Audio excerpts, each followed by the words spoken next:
All right, so I replaced this like 3 years ago, and I just had it sitting around. I don't know why, because I'm a hoarder retardo. All right, so we'll show what cracks, what actually cracks. I'm going to assume this happens to all of them. It's not that the plastic cracks. I'll show the damage that mine had when I took it off. All right.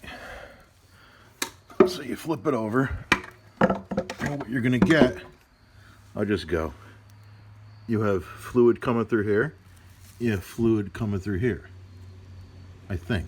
Or no. No, you don't. You have it just this one.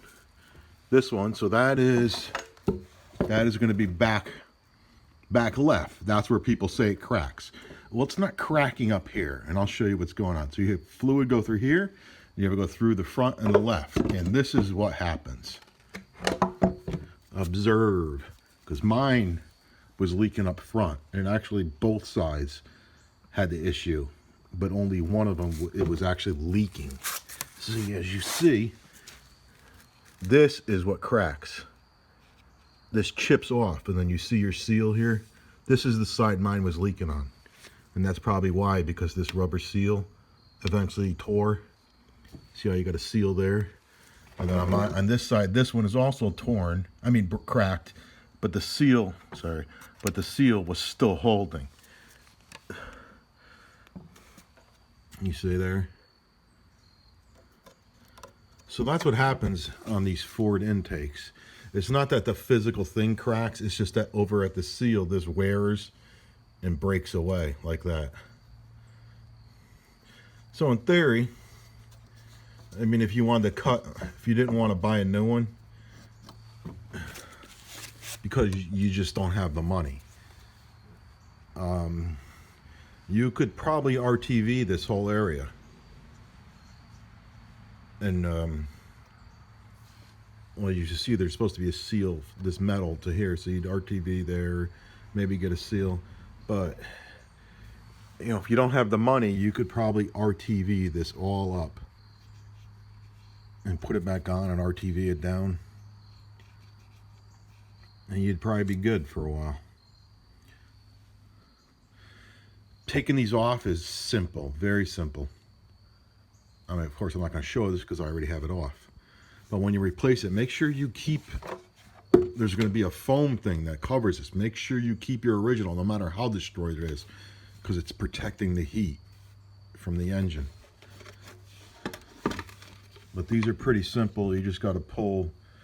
I didn't even replace the O-rings on my injectors. I just pulled them up and they looked fine. I had new ones, but they looked fine, so I didn't do anything. But basically, you're just loosening. You're loosening the two racks. I think you loosen the two racks, pull up the injectors, and I think I just folded it this way or I folded it that way. I forget which way I folded it, but it was very simple to replace this. And this is going to be back. Yeah, so you got fluid coming in here, and it's not that this stem cracks. I mean, I guess it's possible. It's that this chips away, wears, like you see here.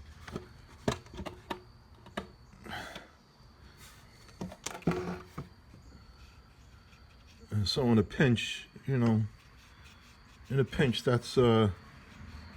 repairable. Not everything in this world needs to be replaced new. If you don't have the money, you just RTV it. And there you go. This is a 2L31 RF12.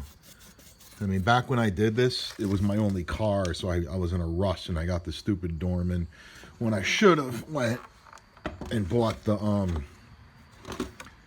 PI one, where this is more easier airflow and increased horsepower. How much horsepower, I don't know, but it's increased horsepower. That's all you need to know, bro. 10, 15.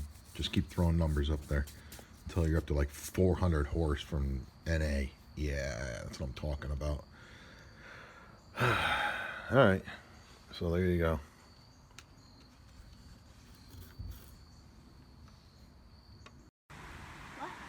What?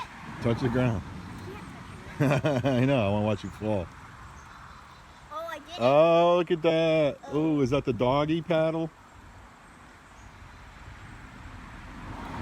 Like a new move?